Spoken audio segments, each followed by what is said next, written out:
예, 안성 의료생협입니다. 예, 안녕하세요. 저는 안성에 살고 있습니다. 제가 살고 있는 마을에는 안성 의료생협이라고 하는 병원이 있는데요. 저는 그 병원의 조합원입니다. 보통 병원이라고 하면 아플 때만 가는 곳이라고 생각들 많이 하실 텐데요. 이 안성 의료생협은 조금 틀립니다. 약간 특이한 병원인데요. 이 특이한 병원에 대해서 오늘 그 속 이야기를 할까 합니다. 우리 안성 의료생협에는 조합원들의 주치의라고 자청하는 의사 선생님들이 14명이나 있습니다. 저는 이 의사 선생님들을 보면서 상당히 이상하다고 생각을 했었는데요. 이 의사 선생님들이 안성 의료생협이 아닌 다른 곳에서 일을 하게 되면 많게는 3배 정도? 그리고 만약에 본인의 병원을 개원을 하게 되면 그것보다 더 많은 돈을 벌 수가 있습니다. 그런데 왜 굳이 안성 의료생협에서 돈도 얼마 받지 못하면서 이렇게 일을 하기를 고수를 하고 있을까요? 안성 의료생협에는 이인동 원장님이라고 계시는데요. 이 이인동 원장님과 몇 가지 얘기를 나눠보니까 그 궁금증이 해결되기는 했습니다. 안성 의료생협의 이인동 원장님은 본인이 돈을 벌 생각이었다면 의사가 되지 않았을 거라고 이야기를 합니다. 이런 이야기를 하시면서 안성 의료생협과 인연이 된 이야기도 같이 해주셨는데요. 이인동 원장님과 병원이 환자를 치료만 해주는 곳이 되어서는 안 된다 라고 이야기를 합니다.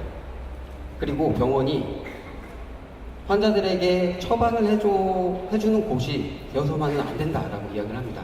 좀 이상한 이야기죠. 그리고 좀 어렵습니다. 정작 중요한 것은 병이 생기기 이전에 병이 생기지 않도록 하는 것이 중요한 것입니다. 이 얘기를 들으니까 조금 이해가 가시죠? 정말 중요한 이야기입니다. 하지만 어느 병원에서 이렇게 활동을 하고 있을까요? 하기 힘들 겁니다. 그렇지만 하고 있는 곳들도 있습니다. 지역 주민들과 같이 생활을 하고 지역 주민들과 같이 생각을 하고 그리고 지역 주민들과 같이 호흡을 하면서 지역 주민들이 주체적으로 내 생활을 건강한 생활 습관을 가질 수 있도록 주위에서 도와줄 수 있다면 건강한 사람들이 많아질 것이고 그 사회는 건강한 사회가 될 것입니다. 27년 전 이인동 원장님께서 처음으로 의사가 되었을 때 이인동 원장님은 청진기 하나를 들고 안성으로 내려오셨습니다. 그리고는 고3이라고 하는 시골 마을에 마을 집집을 방문을 하셨습니다. 좀 이상한 사람이죠. 아니 의사가 됐으면 병원에 출근을 해야지 왜 시골 마을에 와가지고 집집마다 돌아다니고 이상한 아저씨입니다. 이인동 원장님이 이렇게 할 수 있었던 것은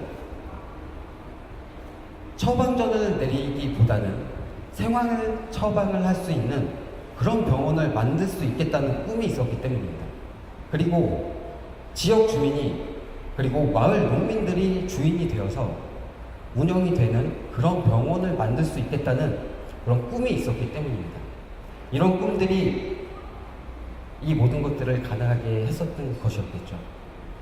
그리고 이 이상한 의사의 이 꿈은 우리나라 최초의 의료생협, 안성 의료생협이 만들어지는 기초가 되기도 했습니다.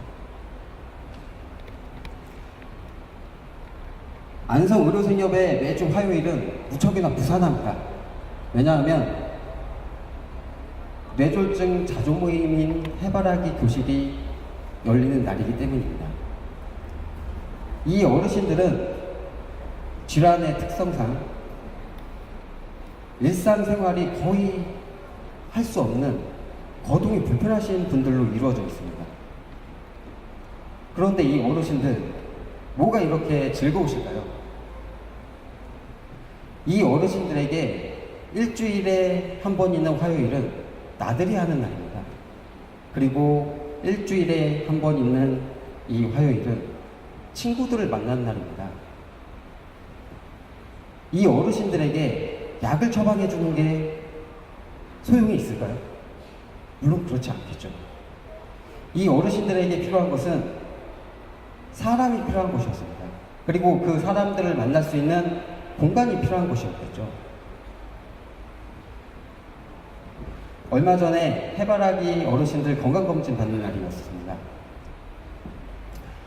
건강검진을 받고 검진 결과가 안 좋으신 어르신이 한 분이 계셨었는데요.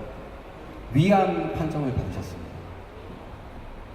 그런데 이 어르신 표정이 그렇게 나쁘지만은 않습니다.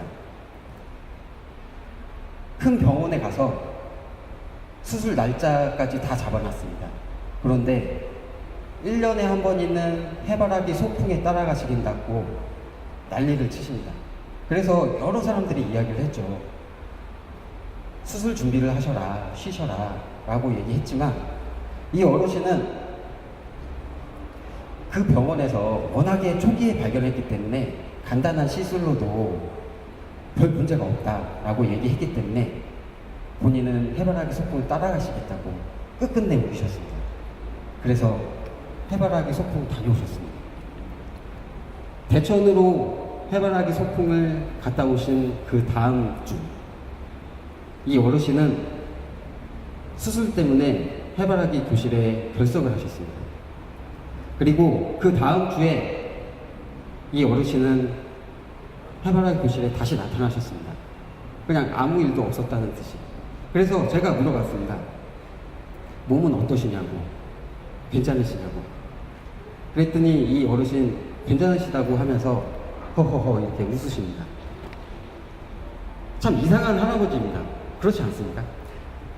위암 판정을 받았을 때도 걱정하기보다는 해바라기 소풍 따라간다고 고집에 고집을 부르시고, 그리고 위암 수술을 받으시고 난 다음에도 허허실실 웃기만 하십니다. 최소한 제가 볼 때는 정상은 아니십니다. 이뿐만이 아닙니다. 얼마 전에는 진료실로 전화가 왔습니다. 저희 병원에 자주 오시는 할머님이신데요. 원장님과 급하게 상의드릴 일이 있다고 전화를 하신 겁니다. 얘기를 들어보니까 저희 병원에서 진료를 받고 특정 질환이 의심이 돼서 좀 더 큰 병원에 진료 의뢰를 보냈던 겁니다. 그런데 그 병원에서 진료를 받고 나서 원장님께서 입원을 결정을 하신 겁니다. 이 할머니께서는 알았다, 잠깐만 기다려달라 이야기를 하시고는 저희 병원으로 원장님에게 전화를 하신 겁니다. 그래서 나 입원해도 되냐고 이렇게 물어보시는 거죠. 황당하죠? 그 병원에 있던 원장님은 얼마나 황당했을까요? 큰 병원이 입원 결정을 했는데 그것보다 훨씬 조그만 병원의 원장님에게 입원에 대한 허락을 받고 확인을 받아야 한다고 하니까 얼마나 황당했을까요? 황당한 환자죠. 그렇습니다. 이 이상한 의사들, 그리고 이 이상한 환자들, 이들의 이야기가 만성의료생협의 이야기입니다. 그리고 예전에 그 청년 의사의 꿈, 그리고 뇌졸중 어르신의 웃음, 그리고 시골 할머니의 믿음, 이 소중한 가치로 안성의료생협은 운영이 되고 있습니다. 이상한 사람들이 모여있기는 하지만 감동이 있는 병원, 안성의료생협의 이야기였습니다. 감사합니다.